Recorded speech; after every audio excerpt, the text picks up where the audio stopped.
বর্তমান আমার বাসার সামনে কতগুলো পানি গাইস দেখুন, এই যে পানি। আর এই পানিতে কিন্তু এমনি নামতে খুব ভালো লাগছে, যখন কাজের জন্য বের হওয়া লাগছে তখনই ভালো লাগে না।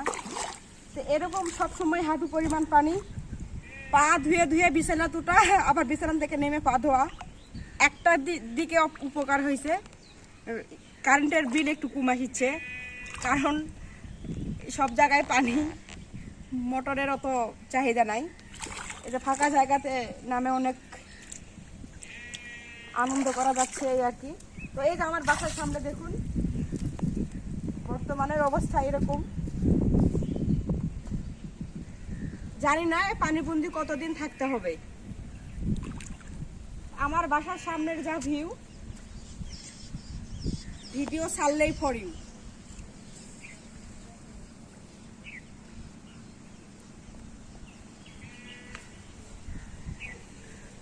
আপনাদের কার এলাকাতে এরকম বন্যা আসছে অবশ্যই বলবেন।